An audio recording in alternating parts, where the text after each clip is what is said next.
Under a gray December sky that dropped soft curtains of snow over New York, Amanda Dawson, 27, tied her honey blonde hair with a worn elastic and pulled on her too thin coat.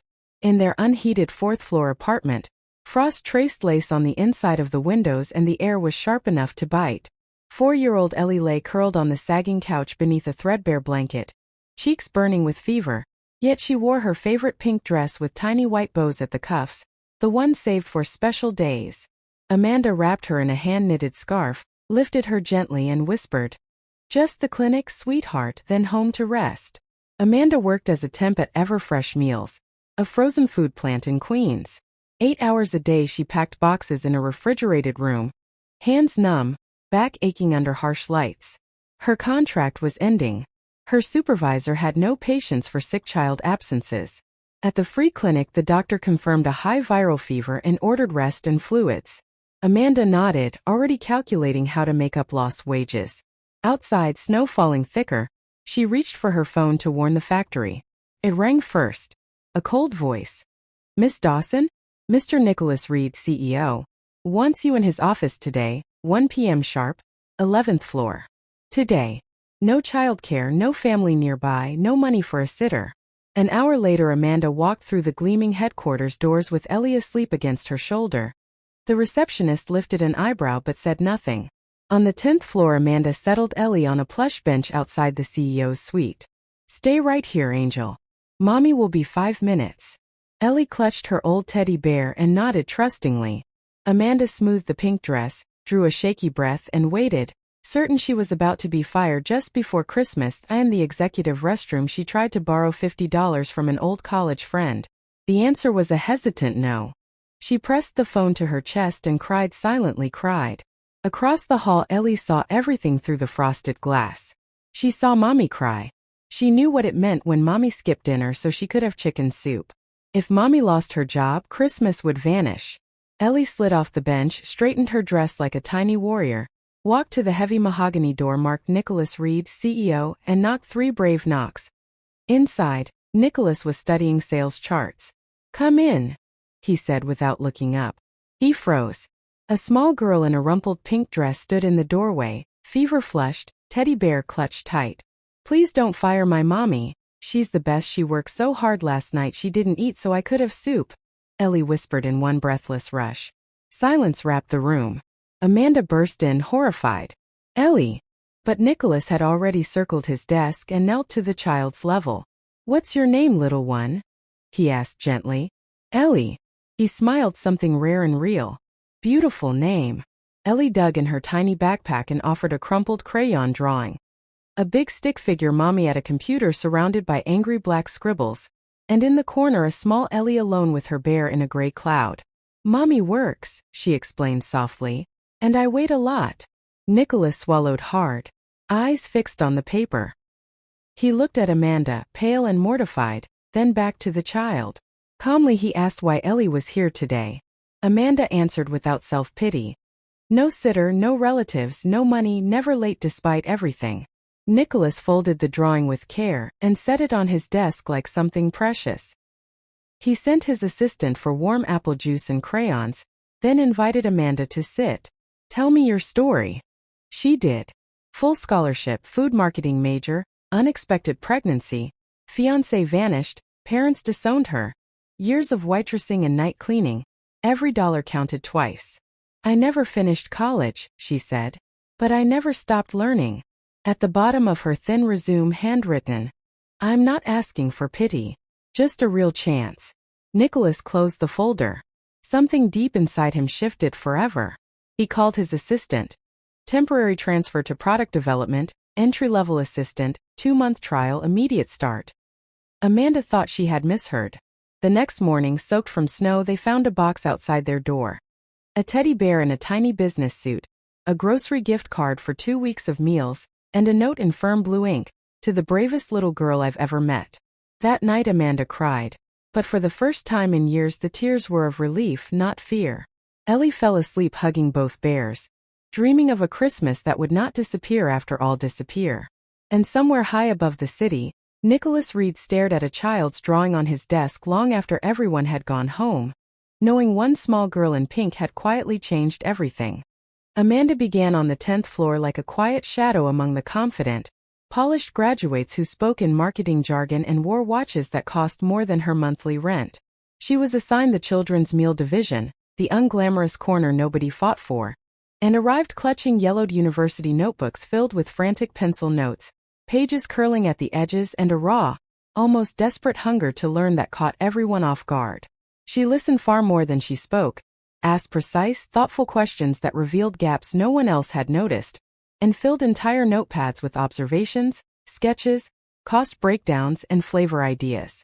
Nicholas monitored her progress from afar, never intervening directly, yet whenever Amanda skipped lunch to keep working, a fresh sandwich and a bottle of water appeared on her desk without explanation. When Ellie ran a fever and Amanda had to leave early, a short email signed only "Enter" landed in her inbox. Family first always. Reschedule whatever you need. No questions asked. At first the team watched her with raised eyebrows and whispered theories, the single mom from the factory floor, the CEO's pet project, promoted way above her pay grade, but suspicion gradually melted into curiosity and then into genuine respect as her ideas began to land. One Tuesday afternoon she presented a new toddler meal concept. Smaller portions, softer textures, drastically reduced sodium, built entirely on recipes she had perfected, feeding Ellie on $4 a day. A few senior marketers smirked openly. Nicholas, who had been silent in the back of the room, spoke for the first time, voice calm but cutting through the laughter like a blade. If a single mother can nourish a growing child safely, happily, and deliciously on $4 a day, perhaps we should let her finish before we laugh. The room went dead quiet. Amanda finished her presentation without a tremor. The project was approved on the spot. 12 months later the Little Gourmets line became Everfresh's fastest growing, most awarded, and most profitable range ever. Then the storm hit. A woman posted a tearful video claiming the new toddler meal had caused violent vomiting and a full-body rash in her infant. Doctored photos, dramatic close-ups, and vicious hashtags detonated across every platform. The stock price plummeted. Nicholas called an emergency crisis meeting. Amanda walked the team through every single quality control checkpoint, every independent lab result, every cleared production batch. Nicholas sat expressionless. When the room emptied he looked at her and asked quietly, "Tell me the truth, Amanda. Was this your mistake?" The words landed like a slap. She left the conference room without answering, the door closing softly behind her. The days that followed were glacial. No more mystery sandwiches, no more gentle notes, no more cups of ginger tea when she was exhausted. Amanda was placed on paid administrative leave, pending full investigation. Whispers followed her down the corridors. Too fast, too soon, charity case in over her head. She could have taken the severance package and disappeared. Instead she fought, alone. Every afternoon after dropping Ellie with a kind neighbor, Amanda hit the wet, windy streets of Brooklyn armed with a clipboard, hundreds of homemade survey forms, and a cheap plastic raincoat the color of candy floss. Soaked to the bone, hair plastered to her face, shoes squelching, she stopped mothers at subway exits, outside daycares, beside laundromats, in supermarket queues. Most hurried past. Some told her to get lost. A few stopped and filled in the forms. 19 out of every 20 responses were glowing. Babies loved the food, no reactions, perfect texture, finally something healthy that kids actually ate. One stormy evening, exhausted and nearly out of forms, Amanda stepped off a curb into rushing traffic. A motorcycle bore down on her. A hand seized her arm and yanked her backward. She crashed onto the sidewalk, surveys exploding into puddles like white petals. Nicholas, drenched, expensive coat ruined, was already on his knees gathering the sodden pages. Without a word he snapped open a compact umbrella over her head and started asking passers-by the exact same questions she had been asking. For 2 solid hours they worked side by side in the pouring rain, 2 figures under one small umbrella, collecting the last testimonies they needed. When the streets finally emptied they took shelter beneath the awning of a closed bookstore. Water streamed from both of them. Nicholas spoke first, voice low and steady. The accusation was completely fabricated. The woman was a mid-level marketer fired by our biggest competitor 6 months ago. She was paid $30,000 to lie. The rash photos are photoshopped. The child never even opened one of our pouches. Legal has everything. bank transfers, emails, the works. Amanda stared at him, rain mixing with tears she no longer tried to hide. I ordered the internal investigation the same day the video dropped, he continued. But I kept my distance because I was terrified of gossip, terrified people would say I only defended you because of how I feel. I was wrong. I should have asked one simple question from the very beginning. Do you want me to stand with you? Amanda looked at him for a long, long moment. Rain drummed on the awning above them, but between them something broken quietly mended, stronger than before. The next morning Everfresh released a devastating press statement, backed by irrefutable evidence. Amanda appeared on every major network, calm, dignified, speaking only of truth, responsibility, and the importance of protecting families. The internet fell in love and dubbed her the honest girl in the pink raincoat. Within weeks Little Gourmet's sales tripled. The line went global. And Nicholas never watched her from a distance again. He watched her the way a man watches someone he has finally learned to trust completely, someone who taught him that real strength is not in never falling, but in rising every single time you do, and that trust is not a line on a spreadsheet, it is a daily, deliberate, courageous choice. 1 year later, December returned to New York with the same soft, relentless snow that had blanketed the city the day everything changed. The streets glittered under strings of white lights, storefronts glowed with red and gold, and the air carried the faint scent of pine and roasted chestnuts. At Everfresh Meals headquarters, the lobby Christmas tree reached almost to the ceiling, draped in ornaments hand-painted by employees' children. High up on the executive floor, a brand-new brass plaque gleamed on a corner office door. Amanda Dawson, Director of Family Product Innovation. Inside, the room was modest by corporate standards, no mahogany, no panoramic view. But on the wall behind the desk hung a simple wooden frame holding Ellie's original crayon drawing. A stick figure Mommy at a desk, a smaller stick figure Ellie beside her with the proud purple scrawl Mommy at work. I help. Every morning Amanda paused in front of it, touched the glass gently, and smiled the kind of smile that had once felt impossible. Across the hall, Nicholas Reed's office had quietly been transformed too. In the far corner now stood a child-sized desk painted bright white, complete with a tiny ergonomic chair and a cup full of colored markers. 5-year-old Ellie, now sporting pink plastic glasses that slid constantly down her nose, could often be found there after kindergarten, legs swinging, drawing elaborate packaging designs for applesauce pouches while issuing very serious instructions to Mr. Bossman. Nicholas, tie loosened, sleeves rolled up, would kneel beside her, nodding solemnly as she explained why the giraffe on the label absolutely had to wear a party hat. The entire floor had grown used to the sound of her laughter echoing through the corridors. No one dared complain. The annual company Christmas gala was held in the grand ballroom of a midtown hotel, the room transformed into a winter palace of gold lights, crystal garlands, and a towering tree decorated with ornaments made by every child in the company. Employees in evening gowns and tuxedos mingled beneath chandeliers that dripped with artificial snow. Amanda stepped through the doors in a deep red velvet dress that hugged her figure for the first time in years, her honey blonde hair swept up softly, a single string of pearls at her throat, a quiet gift from Nicholas the week before. Ellie, in a fluffy pink gown and sparkly silver shoes, held her mother's hand and bounced with excitement, eyes wide at the wonder of it all. Nicholas arrived moments later, greeting colleagues briefly before his gaze found them across the room. He crossed the floor in long strides, the crowd parting unconsciously. When he reached them he didn't speak.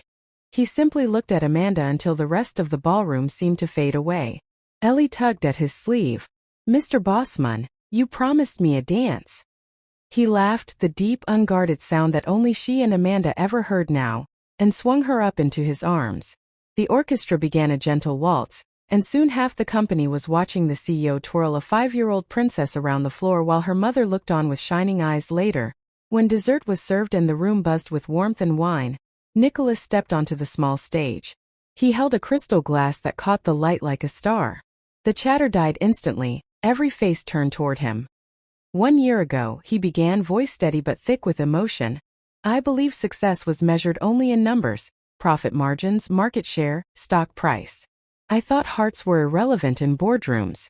Then on a cold December afternoon, a little girl in a pink dress walked into my office, looked me straight in the eye, and asked me not to fire her mommy. She changed everything in the space of a single sentence. Laughter rippled through the crowd, soft and affectionate. That little girl taught me courage. And her mother? His gaze found Amanda across the room. Her mother taught me what real strength looks like. It isn't found in never falling. It's found in getting back up every single time life knocks you down. It's found in feeding your child with dignity on $4 a day. It's found in walking through fire and still choosing kindness, still choosing truth, still choosing to believe people can be better than their worst moments. He raised his glass higher. Amanda turned our children's line into the most successful and most loved range we have ever launched. But more than that, she reminded every one of us what we're actually doing here.